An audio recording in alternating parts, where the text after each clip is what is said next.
Vou falar aqui de um tema um bocadinho polémico, que apenas é uma reflexão baseada nesse estudo do que, o que nós estamos aqui a fazer, não é? Da humanidade e daquilo que foram as práticas e as técnicas que eu vim desenvolvendo até hoje.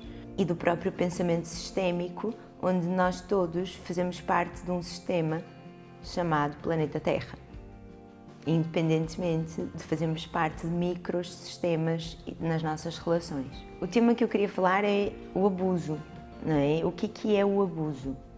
Então, primeiro eu quero definir o abuso como um estímulo acima da pessoa que recebe, pode digerir, lidar, responder e ter uma responsabilidade.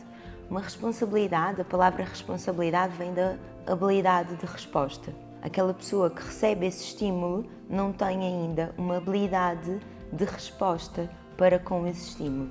E pode ser que nunca chegue a ter, dependendo do tipo de abuso que estamos a falar. Então o abuso pode ser de diversas formas, pode ser moral, pode ser sexual, pode ser físico. E o que é que tem em comum em todos esses abusos? Primeiro, aqui a psicologia categorizaria como um trauma, como algo que passou-nos onde nós estamos com uma emoção retida. Essa emoção retida, em primeiro lugar, faz mal à pessoa que a retém.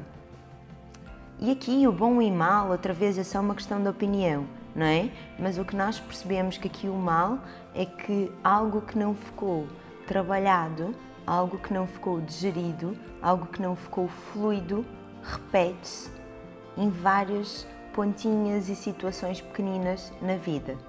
Então é comum que uma pessoa que tenha um abuso na sua história de vida sinta-se abusada em diversas relações com a vida, seja num nível de trabalho, num nível pessoal, num nível sexual e por aí vai. O que as constelações ou o pensamento sistémico aqui mostra-nos é que nós estamos todos interligados nessa grande rede maior. Então, eu não quero dizer que a pessoa que sofreu um abuso tem que, de alguma forma, olhar para esse abuso e dizer que isto foi bom, que isto foi o melhor que poderia acontecer-lhe. Porque, obviamente, essa pessoa tem aqui algum estímulo que foi além do que aquilo que ela podia responder naquela altura.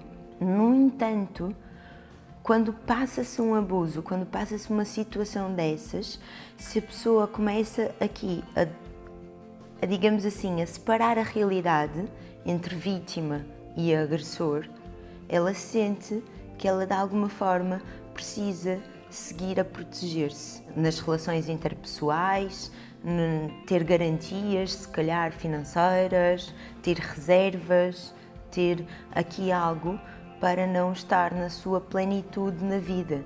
Algo dela não pode ser visto, não pode ser mostrado. E isto, de alguma forma, faz com que ela comunique isso para a realidade.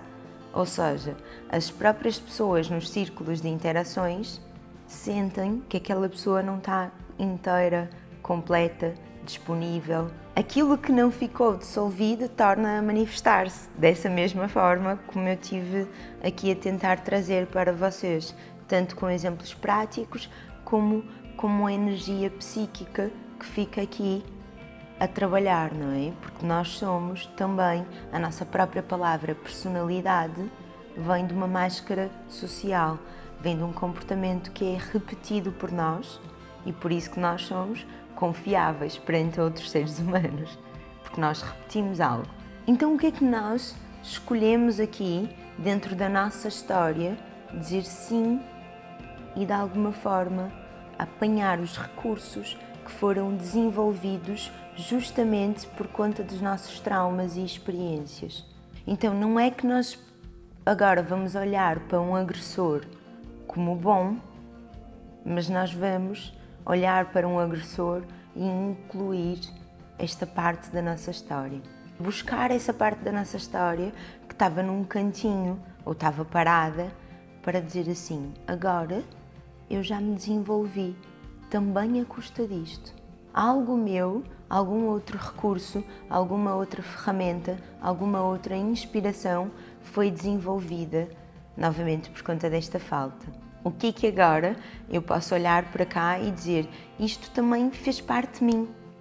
Em algum lugar, quando eu era pequenina e passei por um abuso, ou quando eu estava numa relação aqui de trabalho e tinha medo de perder esse trabalho, passei por um assédio ou um abuso moral, agora eu posso olhar para isso e perceber o quanto eu desenvolvi-me justamente por conta deste acontecimento. E posso soltar o papel ou a categorização da outra pessoa ou daquela realidade como agressora. Porque esta mesma realidade ou esta mesma pessoa também fez parte da minha história e fez-me ir ao próximo movimento, ou seja, fez-me desenvolver algo. Quando eu consigo olhar para cá desta forma, eu começo a incluir-me a mim mesma, a tudo aquilo que me aconteceu, a trazer a minha plenitude, a minha força para o aqui e agora e não mais a separar-me, a achar que eu tenho que proteger-me da realidade. É engraçado que eu sempre brinco a dizer assim, nós muitas vezes temos medo de repetir dinâmicas ancestrais, repetir padrões que a nossa própria ancestralidade já teve. Então nós tentamos ter garantias, recusar comportamentos. Não é? Então, se na nossa ancestralidade teve alguém com uma doença desafiadora, com um problema com álcool, com drogas, aqui pessoas que se separaram, pessoas que ficaram sozinhas, pessoas que foram internadas em hospitais psiquiátricos, nós muitas vezes sentimos como quem precisa se defender desse padrão, dessa dinâmica, ou precisa evitar que isso aconteça. E nós vamos acumulando coisas, acumulando posturas, comportamentos, ferramentas, como forma de defendermos-nos disto. E, na verdade, quanto mais nós acumulamos coisas, mais nós estamos a criar as condições propícias para que isso aconteça na prática, porque nós estamos a comunicá-lo na realidade e em todas as nossas interações.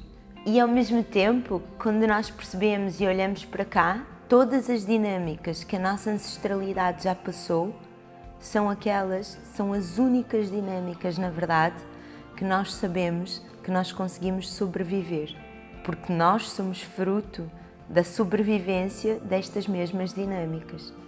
Então, quando nós olhamos para quem nós somos e percebemos que a nossa ancestralidade já sobreviveu a essas dinâmicas que nós tentamos evitar, recusar, nós percebemos a nossa força, o nosso potencial e nós percebemos que não precisamos desenvolver uma relação de medo ou de recusa para simplesmente abrir-nos e reconhecer a nossa potência na vida. O abuso, ele começa internamente quando nós abusamos e não nos vemos a nós mesmos. E quando nós olhamos para tudo aquilo que nós já desenvolvemos por conta de muitos abusos, de muitas trocas, de muitos erros, nós percebemos que não existe o erro, não existe o abuso, mas todos os movimentos servem à vida, a algo maior.